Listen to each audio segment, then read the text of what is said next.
A historiografia sobre a origem do espaço pelotense é sem dúvida diversa. Há um interesse particular sobre a sociogênese dessa localidade, especialmente no que diz respeito a sua relação com o ciclo econômico do charque. É a atividade charqueadora e seus efeitos que tem chamado a atenção desses cronistas da história a historiadores e outros estudiosos sobre o tema. Um fenômeno, portanto, que não pode ser diminuído na sua importância. O charque foi o principal substrato para a consolidação do espaço urbano local. Contudo, se grande volume da historiografia sobre Pelotas tem sua escrita iniciada com o movimento charqueador, perpassando os louros com eles adquiridos, e encerrada com a extinção das charqueadas, isto é, um período compreendido entre o final do século XVIII ao início dos XX, significa que a historiografia de Pelotas que tem sido escrita, e por que não repercutida, é no mínimo diminuta, como bem frisou o historiador Kaiwa Awalan. Diz o historiador: na historiografia, seja regional, nacional ou internacional, sempre existem aquelas informações que são continuadamente repetidas sem uma problematização. As coisas ditas tantas vezes que se tornam um novo tipo de verdade. Quando falamos na historiografia da cidade de Pelotas, algumas questões marcam profundamente o imaginário relativo ao processo histórico dessa região. Uma dessas questões é sobre o passado municipal, glorificado através das ideias de opulência e da riqueza cultural da sociedade pelotense. O ciclo do charque, de fato, é um fenômeno indispensável para os estudos que têm interesse o passado pelotense. Mas, igualmente, é indispensável um olhar mais amplo sobre a localidade, direcionado para as atividades agrícolas, dos tropeiros, dos pequenos comerciantes, dos trabalhadores assalariados e dos desempregados, das comunidades dos negros, dos imigrantes europeus empobrecidos e dos indígenas remanescentes, para um cenário exageradamente maior que o representado pelo núcleo charqueador. Afinal, a história com viés econômico é bem mais restrita que a proporcionada pela do cotidiano. E como bem disse Awalan, a história da cidade de Pelotas na primeira metade do século XVIII é muito mais complexa do que já foi escrita, o que nos leva a crer, junto com Monckelin e Marcola, que desde há muito, por inverossímil que seja, acreditávamos que Pelotas pudesse ter tido uma outra história, uma história que de fato tivesse acontecido. O fundamental nessa parte de trabalho, portanto, é perceber que Pelotas era essa que, em 1904, fazia-se sentir da necessidade de um museu. A partir desse olhar sobre a cidade, poderemos posteriormente analisar se os elementos fundadores de um primeiro museu aqui na cidade de Pelotas estavam ou não ligados a fenômenos que envolvem categorias de história, memória, e se ele serviu, mesmo que não intencionadamente, de estratégia de governo via aspectos patrimoniais. Para tanto, mesmo não nos aprofundando em questões próprias que exigem o fazer da história, pois esse trabalho não trata especificamente deste assunto, propomos uma breve análise sobre a formação da cidade. A ocupação do mito, território da identidade pelotense. O ano de 1812 marcou a distinção de Pelotas como entidade urbana do Império do Brasil, mesmo que essa distinção, advinda com a elevação à freguesia, tenha sido apenas religiosa. A autonomia administrativa e seu desligamento real de Rio Grande viria a acontecer anos mais tarde, em 1832, quando alcançou o status de vila. A povoação pelo elemento europeu na localidade compreendida entre a Laguna dos Patos, o Arroio Pelotas, o Canal São Gonçalo e a Serra do Sudeste foi, entretanto, antecedida com a chegada dos colonos açorianos na região no final do século XVIII. E se recuarmos um pouco mais no tempo e ampliarmos a espacialidade, perceberemos que essa ocupação estava ligada aos interesses políticos e estratégicos de ocupação ibérica na região do Rio da Prata, no século XVII. Isso é, passados 186 anos da assinatura do Tratado de Tordesilhas pelas coroas portuguesas e espanhola, Portugal, ao fundar a margem oriental do Rio da Prata, a colônia de Sacramento, em 1680, deu início formalmente ao movimento de ocupação do atual território do Rio Grande do Sul, uma vez que a Espanha se antecipara à ocupação meridional da América Latina com a fundação de Buenos Aires em 1536. O movimento expansionista de Portugal em direção ao oeste sul-americano foi favorecido pela unificação das monarquias ibéricas, compreendidas entre os anos de 1580 e 1640. Nesse período foi fundamental para o desenvolvimento de agrupamentos portugueses e espanhóis na região platina, e como efeito fez diminuir, como vimos, as populações indígenas locais. As investidas contra essas populações, cuja finalidade era, entre outras, de escravizá-las, se tornaram recorrentes, uma vez que a ocupação holandesa nas colônias ibéricas em África impôs a Portugal buscar alternativas para suprir a falta de mão de obra escrava africana nas demais capitanias brasileiras. Com o tráfico negreiro restabelecido por volta do ano de 1640, o interesse na região platina voltou-se ao enorme rebanho bovino ali produzido durante os séculos XVI pelos jesuítas. Essas manadas reorientaram as disputas políticas por esse território e promoveram o surgimento de diversos núcleos humanos posteriormente. Nesse momento, um personagem toma destaque nesse panorama, o tropeiro ou gaúcho, como ficou conhecido popularmente.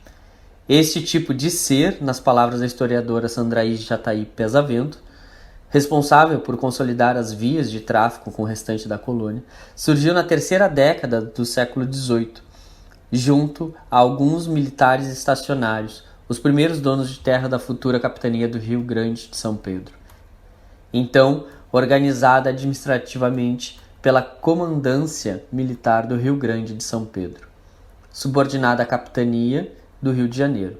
Foi a partir de 1730, conforme a historiadora Esther Gutierrez, que vimos iniciar os processos formais de doação de terra por sesmaria, período em que também surgiram as primeiras notícias sobre o estabelecimento de salgas de carne. Dessa forma, pensando a relação entre os tropeiros e a gadaria, a autora conclui que o gado definitivamente definiu a vocação econômica da região platina, iniciando um novo tipo de atividade, a préia do gado bravio, e como um novo tipo de trabalhador, sem terra e sem nação, misto de guerreiro, mercenário e contrabandista, o gaúcho. A fundação da colônia de Sacramento foi, portanto, a consolidação dos interesses políticos e econômicos dos portugueses na região, visto o adiantamento da Espanha com Buenos Aires. Com Sacramento, uma nova linha imaginária se impôs, criando uma fronteira no Pampa que marcou definitivamente a formação cultural dos entes envolvidos nessa região. As questões que envolveram recorrentemente a formação dessa fronteira, diga-se de passagem, sobrevivem até os dias atuais, tornando-se uma constante na formação identitária das populações gaúchas e gaúchas. O historiador Eduardo Arriada, ao estudar a origem e gênese da formação urbana de Pelotas, percebe o vínculo de Sacramento com os destinos da ocupação portuguesa no atual Rio Grande do Sul. Para o historiador, a história da colônia de Sacramento esteve, desde seu início, ligada à história do Rio Grande do Sul, pois foi depois de 1680 que um novo fator econômico viria a alterar o interesse de Portugal pelas terras do Sul. Com o descobrimento de ouro em Minas Gerais, os imensos rebanhos, seja cavalar, muar ou bovino, passaram a ter grande valor econômico, deixando então a economia gaúcha de ser meramente de subsistência para vincular-se subsidiariamente à economia nacional. Contudo, a posse de Sacramento não permaneceu duradouramente nas mãos dos portugueses. Ao contrário, conforme Sérgio Buarque de Holanda, os espanhóis a dominaram por diversas vezes.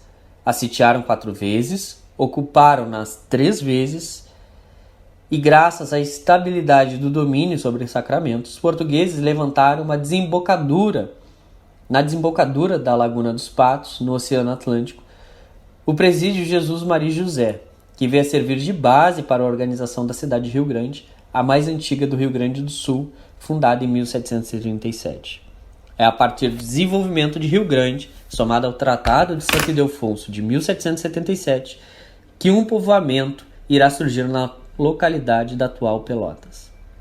Como é também a partir desses eventos que, conforme Pesavento, uma elite portuguesa, estancieira e militar, com maior autonomia em relação à coroa de Portugal, veio a surgir e se estabelecer nessa região. São esses, talvez, os principais elementos que influenciaram na ocupação do território do atual Rio Grande do Sul pelos portugueses e que motivaram inicialmente sua povoação, estabelecendo as bases de uma tradição fundamentada num tipo distinto de elite rural. Aos poucos, A faixa territorial que se estendia para o norte do Rio Grande do Sul e até Rio Grande foi sendo povoada. Nessa época, conforme Arriada, temos a formação dos povoados de Rio Pardo, Cachoeira, Bom Jesus, Vacaria, São José do Norte. O equivalente serviu para o território onde veio a surgir a cidade de Pelotas, especialmente privilegiada por seu complexo hidrográfico formado pela Laguna dos Patos, o Canal São Gonçalo e os arroios Pelotas e Santa Bárbara. Essa configuração similar a uma ilha, porém inserida na paisagem continental, lhe proveu cursos de transporte aquático e defesas naturais, especialmente para um contexto de recorrentes conflitos armados. Os primeiros povoadores da localidade não tinham como interesse imediato a instalação de um polo charqueador. Ao contrário, majoritariamente foram colonos açorianos e refugiados de Sacramento que ali se estabeleceram em torno da agricultura de subsistência e do plantio de trigo. A salga de carne, com interesse comercial e com características industriais, veio a aparecer na região platina apenas na segunda metade do século XVIII, com mais intensidade no final dos 700. Atribuiu-se ao espanhol Francisco Medina, pioneirismo da indústria saladeril na região do Prata. Teria ele, entre 1774 e 1777, acordado com a coroa espanhola a manutenção alimentícia das tropas alojadas nos fortes de Santa Teresa, São Miguel, Montevidéu, Real de São Carlos e o quartel de Rio Grande. As tripulações das embarcações do rei, a Real Armada e os expedicionários enviados à costa do Brasil. Ressalta-se que Rio Grande, durante esse período, estava sob controle dos espanhóis. Registra-se também que a evolução das charqueadas, de produção artesanal a industrial e desenvolvimentista, não se deu de forma instantânea. O aprimoramento das charqueadas, responsáveis pelo desenvolvimento de uma indústria poderosa, geradora de grandes somas de capitais e de apreciável concentração de renda na região, com a consequente formação de uma camada social privilegiada, foi alcançado ao longo do século XIX, conforme avançavam no Brasil as políticas econômicas, as condições de mercado e de infraestrutura. Em consequência, a assinatura do Tratado de Santo Ildefonso em 1777, Rio Grande retorna às possessões lusas e logo, com o edital de 1º de janeiro de 1780, o território passou a ser distribuído institucionalmente. Na porção meridional do Rio Grande do Sul, coube ao tenente de dragões Rafael Pinto Bandeira o parecer sobre a doação de terras. Assim, a macro-região de Pelotas, ou Serra Pelada, registrava em 1785 16 propriedades. 7 delas vieram a formar as atuais cidades de Pelotas: São Lourenço do Sul, Capão do Leão, Morro Redondo, Arroio do Padre e Turuçu. A divisão de terras que se procedeu em seguida seguiu um padrão, a doação de grandes extensões de terra para poucos indivíduos ligados à administração pública e militar. Como padrão de organização produtiva, cada uma dessas propriedades contava de áreas destinadas à agropecuária, charqueada e olaria. A mão de obra era quase exclusivamente escrava. Porém, e especialmente quando o predomínio capital era a agricultura, há relatos de doação de datas de terras a casais açorianos. O caso mais evidente é encontrado em uma das sesmarias de Bento Manuel da Rocha, a de Pelotas, adquirida em 1779 da viúva de Tomás Luiz Osório, na qual tiveram assentadas 64 famílias açorianas procedentes de Maldonado.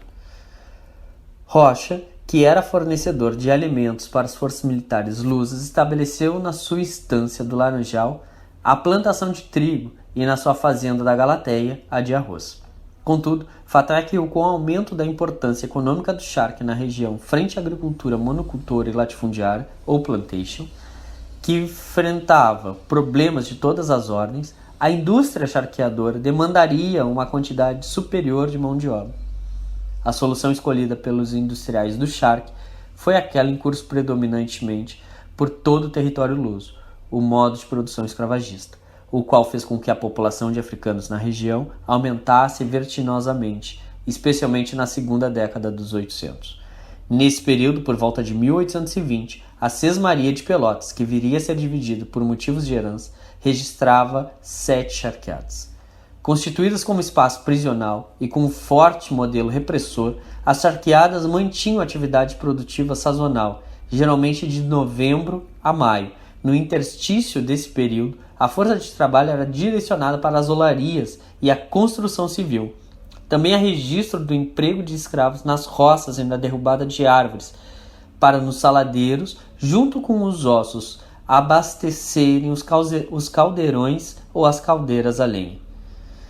O historiador Al-Alan percebe que nesse movimento de entre-safra, os escravos das charqueadas saíam da penitenciária e conviviam com outros escravos, relacionados a diferentes senhores. Conviviam também com outros grupos de populares, como os trabalhadores pobres livres, fossem ex-escravos ou não. Esse dado nos permite pensar que nesses momentos de confluência laboral, memória e diversos aspectos de dimensão cultural eram compartilhados. Frisa-se que a escravidão alcançou também as instâncias criadoras de gado. Sobre esse fato, que parece ser esquecido na historiografia e tradição gaúcha, dirá Monquelar: abordamos essa questão aparentemente descontextualizada, porque também o papel de campeiro foi retirado do negro, escravo ou não, por grande parte de historiadores, com o argumento de que nas estâncias a necessidade de mão de obra foi menor e exercida por peões, gaúchos ou gaúchos, como se esses encerrassem em si uma etnia. O que é evidente não tem o menor fundamento. Parece-nos que detrás desse argumento, negação do negro como campeiro, domador e tanto mais quanto necessário, há uma tentativa de esbranquiçar aquele que, sem o ser, passou a representar o herói do Pampa, o tal do gaúcho ou gaúcho. Essa espécie de centauro, na qual não se admite em nenhuma das suas metades a etnia negra, muito menos a ideia de que por debaixo do poncho do monarca das coxilhas tenha havido um negro por inteiro. Apesar da predominância da utilização de mão de obra escrava em todas as esferas alcançadas pelo modo de produção sulista, há registro de emprego de trabalhadores assalariados, o que criava um ambiente hierárquico entre os trabalhadores. Uma única exceção é vista nesse processo, que é o caso da charqueada de João Batista de Figueiredo Mascarenhas, que na primeira metade do século XIX teria empregado unicamente trabalhadores livres de origem basca em seu empreendimento. Afora essa exceção, os registros de inventários levantados por Gutierrez apontam que cada charqueada utilizava em média 21 a 127 escravos. Destes, os homens representavam a maior parcela. A formação de famílias nesse ambiente era uma raridade. Isso devido além da baixa população feminina, às péssimas condições de trabalho e de subsistência que se somavam aos interesses econômicos senhoriais. Ademais, Al-Alan dirá que a expectativa de vida de um escravo numa charqueada era em média de 5 a 7 anos de trabalho, o que teria dificultado a consolidação de raízes e de gerações entre essas populações. Contudo, mesmo dentro desse cenário de diáspora, escravização e forte sofrimento, que vai bem mais além da dor física provocada pela longa jornada de trabalho, forçada pelos castigos da carne, o negro soube encontrar meios de resistência, quer por meio de movimentos organizados em torno do quilombo, como é o caso do grupo de Manuel Padeiro, quer por meios mais sutis espraiados no cotidiano. Assim, concordamos com Al-Alan em sua afirmação de que a população escravizada construiu alternativas de vida, transformando as próprias relações de dominação a que estavam submetidos. E talvez dessa forma, entre violência e as brechas do dia a dia, foram construindo elos identitários e memórias que sobreviveram até os dias atuais, tornando-se marcos para uma cidade que reclama a si, como veremos, fortes prerrogativas patrimoniais, fundamentadas numa tradição branca, aristocrática e dominadora. Se no lado brasileiro a preferência foi a mão de obra escrava, no lado espanhol, contudo, falou-se por muito tempo sobre a opção preferencial pela mão de obra livre e assalariada, o que teria supostamente adiantado a introdução das relações capitalistas naquela região e, portanto, facilitado a modernização dos saladeiros platinos frente às charqueadas gaúchas. Esse dado, sobretudo, oculta uma discriminação que parece perpetuar na tradição da cidade, de que os negros teriam sido responsáveis pela falência das charqueadas, em outras palavras, pela decadência da cidade. Esse terrível mito teve provavelmente origem entre os liberais locais, como Antônio José Gonçalves Chaves, charqueador pelotense, escravocrata e proprietário de terras e saladeiros no Uruguai. Segundo o próprio Gonçalves Chaves, o escravo consome o mais que pode e trabalha o menos que pode. Esta é uma verdade que não precisa ser demonstrada. O escravo, que por modo algum pode esperar prêmio de seu trabalho, interessa-se em consumir e em não trabalhar. Em suas pesquisas, inclusive tratando sobre a trajetória de Gonçalves Chaves, que defendia a abolição com uma finalidade de qualificar os ganhos das charqueadas, mas mantinha nas suas propriedades, tanto no Brasil como no Uruguai, plantel de escravos, Monquelá ressalta que a relação entre saladeiros e mão de obra livre é infundada e tem origem na falta de um estudo mais aprofundado sobre os saladeiros uruguaios. Inclusive, foi ela responsável por fundamentar, entre outras, que o charque espanhol era de melhor qualidade por causa do tipo de mão de obra escolhida, no caso, a especializada. Nesse sentido, as pesquisas de Gutierrez, que deram origem ao trabalho Negros, Charqueadas e Olarias, um estudo sobre o espaço pelotense, assinalam que havia nas charqueadas pelotenses escravos especializados na produção de charque, fato que encontra eco junto aos trabalhos do historiador Mário Maestre, que frisa que os escravos labutavam incessantemente em duas tarefas, especializadas, semi-especializadas e não especializadas, 16 e mais horas diárias, com apenas breves interrupções.